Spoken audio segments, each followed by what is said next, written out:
Donc, j'ai pu retracer une famille finalement à travers différents recensements. Lorsqu'ils sont partis de Kanawake vers l'école résidentielle de Shingwack, ils les ont arrêtés à Carlton, en Ottawa, dans une église. Et puis, c'est là que les enfants adoptés d'Irlande et d'Écosse, surtout, étaient adoptés. Et puis, ils ont déposé une petite calèche, disons, de gens de Kanawake par la GRC qui amenait à l'école résidentielle de Shingwack, pas loin de Sault-Sainte-Marie, donc vers le milieu ouest de l'Ontario. Et puis, ils ont dit aux parents que les enfants étaient décédés et aux enfants que les parents étaient décédés. Et puis, ils ont fait adopter les enfants à Carleton, en Ontario. Puis finalement, j'ai retrouvé plus tard deux de ces personnes-là. J'ai fait des articles au Journal de Kanawake exposant toute la situation, là. Et puis finalement, c'était bel et bien les bonnes personnes et tout ça. Donc, ça a rejoint des familles. Euh, donc, voilà. Le PowerPoint expose très bien toute la situation, puis vous envoie vers l'article de journal qui nous amène à cette découverte, ce rassemblement de familles. Donc, les transferts de Kanawake à Spanish ou à Shingwack, tout dans le secteur de Sault-Sainte-Marie. On peut le voir, par exemple, dans la presse du 20 septembre 1935, 17 orphelins. Ils disaient des orphelins, ce n'étaient pas des orphelins, mais ils les ont rendus orphelins en disant que les parents étaient décédés, puis en disant aux parents que les enfants étaient décédés. C'est l'État qui a géré ça. Donc, 17 orphelins de Kanesatake et de Kanawake en direction de l'école résidentielle Spanish. Dans l'article, on dit jeunes Indiens instruits aux frais du gouvernement. 17 orphelins indiens de Caughnawaga et d'Oka seront conduits ce soir à Spanish River et au Sault-Sainte-Marie, Ontario, pour y suivre des classes d'école locales. Toutes les dépenses seront payées par les départements des affaires indiennes d'Ottawa. Le wagon spécial mis à la disposition des orphelins quittera la gare Windsor à 7 heures. Les enfants sont sous la surveillance du chef de police John Jacques de Caughnawaga et de M. François Brisebois, agent de la réserve indienne. Les orphelins, dont l'âge varie de 9 à 13 ans, demeureront à l'école jusqu'à 16 ans, après quoi ils iront à des institutions supérieures. On a cet article-là qui c'était dans la presse. On peut voir, ça c'était en 1935. En 1908, on annonçait aussi un départ d'enfants. Les tuteurs des orphelins indiens, Guardians for Indian Orphans, 52 orphelins indiens, enfants des membres des Iroquois de Caughnawaga qui ont perdu la vie dans le désastre du pont de Québec, ont été pourvus. Ah oui, c'est ça. Ici, la différence, c'est que les enfants orphelins des employés du pont, le pont de Québec s'est effondré. C'était des gens de Kanawake, des iron workers, des travailleurs de métal du milieu des fonderies et tout ça, qui travaillaient sur les ponts et les structures d'acier. Tous les orphelins des gens qui sont décédés quand le pont s'est effondré à Québec ont été mis sous la tutelle d'autres familles de Kanawake. Donc, ils n'ont pas été adoptés par les Blancs. Fait encore là, ça expose aussi que la vallée du Saint-Laurent, les écoles implantées depuis les années 1600-1700, l'agriculture, connaître la vie urbaine, l'état qui était près de Montréal, tout ça, c'était suffisant pour eux. Là. Il n'y avait pas besoin de les faire adopter. Pour eux, ils étaient déjà bien de plus en plus, disons, c'était satisfaisant. Euh, ils parlaient anglais et français, donc ça semblait bien, selon le gouvernement, pour coloniser les gens des abords de la vallée du Saint-Laurent. Donc, ça explique un peu cette variante-là, là, que les gens de Kanawake étaient qui étaient jugés comme qui comprenaient assez bien l'anglais puis le français puis les bases de l'école primaire. Bon, pas besoin de les adopter. Ils sont déjà ils s'en viennent de plus en plus canadianisés, disons. C'était assez satisfaisant. On a aussi le droit de vote aussi, ça a quand même été. C'était quand même une époque, là, on pouvait voir ça. Les gens de Kanawake, encore une fois, les gens de la vallée du Saint-Laurent, ils s'étaient mis volontaires pour la Deuxième Guerre mondiale. Puis en 1917, le gouvernement, à la Chambre des communes, ils ont décidé que, au Parlement, pardon, ils ont voté que, ben, ils sont allés à la guerre, fait que avant qu'ils reviennent en 1918, quand la guerre était finie, ils ont voté au Parlement que tous les vétérans Mohawks vont devenir des citoyens canadiens et ils n'auront plus le statut indien, ainsi que leurs femmes à leur retour. Donc, ça a été voté, ça, mais ça a été contesté plus tard. Les gens n'étaient pas satisfaits avec ça. Mais pour ce qui concerne vraiment les enfants du 60 Scoop et les trouvailles, ben, j'ai tout déposé les articles de journaux ici euh, des années pré-60 Scoop, des années 50, exposant un peu les projets qui nous amenaient vers le 60 Scoop. Par exemple, dans une mémoire qu'elle a soumise à l'Association canadienne du barreau, Mme John Gorman, épouse d'un avocat de Calgary, affirme que l'Indien ne jouit pas les mêmes droits que les autres Indiens. Fait que là, les gens commençaient à en parler de tout ça, là, de qu'est-ce qu'on va faire avec ça. Ça, c'était du journal La Patrie, le 6 septembre 1955. Quoi faire, là? Ici, ça, c'est qu'un exemple. Un autre dans le Progrès du Saguenay, tiré de la presse à Ottawa, la presse canadienne, 31 décembre 1956, devient plus difficile pour les Indiens de vivre comme les Indiens. Euh, donc, les emplois agricoles suggérés, soulignant que M. Pickergill, le ministre de la Citoyenneté alors, euh, souligne que le Canada est éprouvé par une pénurie de main-d'œuvre agricole qui ne sera pas possible de combler par l'immigration, a déclaré que les Indiens pourraient aider à remédier à cette situation. Donc, c'était ça, vraiment, l'idée. C'était le fardeau de l'État de s'occuper des Autochtones. Il voulait que les Autochtones deviennent indépendants puis plus financièrement aptes à s'autogérer. C'est vraiment ça aussi. Depuis la création des réserves et tout ça. Parce qu'après la guerre de 1812, le gouvernement, chaque année, donnait des médailles, des cadeaux, de la nourriture et de l'argent à toutes les familles des guerriers. Trouvait que ça commençait à être un fardeau pour l'État, donc tranquillement la création des réserves, en souhaitant que les gens s'en aillent vers l'agriculture et deviennent rentabilisés, disons. Fait que l'État arrête de donner de l'argent. Maintenant, slide 52, puis ça poursuit avec la section des affaires indiennes, c'était dans la presse canadienne du 31 mars, le même article qui expose que l'agriculture, là, c'est vraiment ça. Par ailleurs, de jeunes Indiennes sont préparées en Alberta au travail dans les maisons privées, les hôpitaux et les institutions. Les ouvrières seront embauchées dans les régions rurales ou des petites villes afin qu'elles ne se sentent pas trop dépaysées. Fait que c'était une autre tactique thématique aussi, là, de faire des bonnes de ménage, des gardiennes d'enfants, des femmes autochtones. Une espèce de métier, là, tranquillement.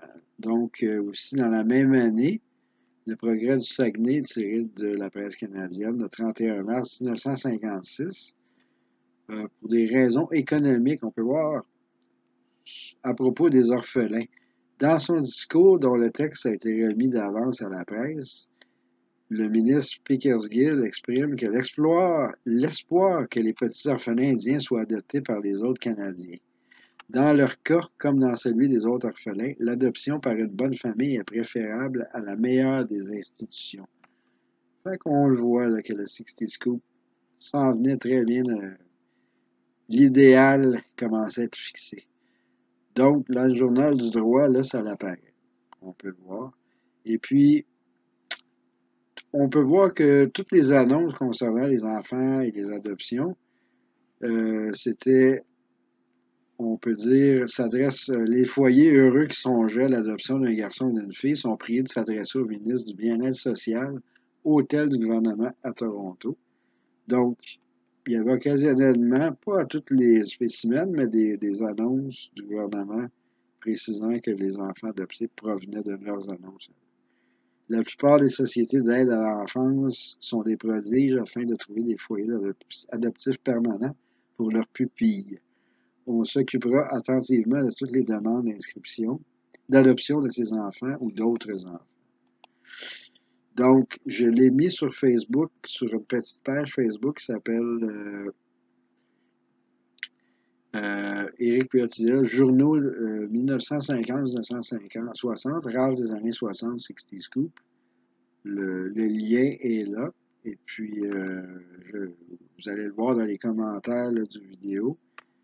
YouTube, les liens seront déposés aussi. Donc, vous allez pouvoir faire le suivi de tout ça. Donc, je les ai toutes déposées. J'ai vraiment analysé tout le journal de 1959 à 1969 et toutes les adoptions sont toutes là. Et des articles aussi expliquant l'organisation de tout ça. Par exemple, le même journal Le Droit de 1920 aussi, là je fais une petite nuance avec 1920, mais les écoles indiennes obligatoires, pré-mesures et amendements prévoyant sans doute les plans d'adoption et les plans menant vers l'émancipation sans être organisés à l'heure de 1920. Mais bon, voilà. Fait que, apparition du 60, intégrer les écoles indiennes dans le système provincial en 1963. Fait que pour eux, vraiment, c'était comme un peu le dernier recours, là. On essaye une dernière affaire. Pour que ces enfants-là qui soient adoptés par des Blancs deviennent. Comme s'il faudrait qu'ils deviennent des modèles, des guidelines pour tous les Autochtones plus tard, là, pour voir là, que ceux qui ont été éduqués par des Blancs ont eu tellement un bon succès là, qu'il faudrait tous devenir comme ça. Fait qu'ici, on en a un autre. Margaret, une enfant de 8 ans, intelligente, gay, catholique et descendante indienne. Elle a les yeux bruns et de fins cheveux bruns. Son teint brun moyen et des traits indiens raffinés en font une fillette très attrayante. Elle est dans sa 2e année en classe. Elle est dotée d'une excellente santé, une personnalité engageante et un sourire charmant. Margaret a besoin de parents adoptifs qui accepteront ses antécédents indiens. Si vous êtes intéressé à l'adopter, veuillez communiquer avec le ministère du Bien-être. Et voilà. Fait qu'on en a plein. Vraiment, on en a beaucoup. Donc, je les ai tous déposés là. Et puis, vous pouvez regarder le PowerPoint. Je vais dans le bas du vidéo, le lien du PowerPoint y est aussi. Et en anglais et en français. Donc, voilà. Et puis, on a aussi, qu'est-ce qui est très intéressant aussi, c'est que il y a eu d'autres organismes. Ward Markle, le directeur exécutif de la Société catholique de l'aide à l'enfance de Toronto, c'était comme une société privée, finalement. Ward Markle, c'était le directeur exécutif de la Société catholique d'aide à l'enfance de Toronto, mais qui a eu un impact pas mal dans tout l'Ontario. On peut le voir dans le journal le Sherbrooke Daily Record du 31 décembre 1964. On explique que Ward Markle, directeur exécutif de la Société catholique d'aide à l'enfance de Toronto, rapporte que cette année, pour la première fois, l'agence a placé 6 enfants noirs dans les familles blanches. La Société d'aide à l'enfance de la région métropolitaine de Toronto a placé 22 enfants noirs ou partiellement noirs et 35 enfants indiens ou orientaux, principalement avec des parents blancs. On ne sait pas si ça parle d'Autochtones ou d'Indiens d'Inde, mais on voit là, que c'était de mousser l'intégration des enfants adoptés de couleur dans des foyers blancs, encore une fois.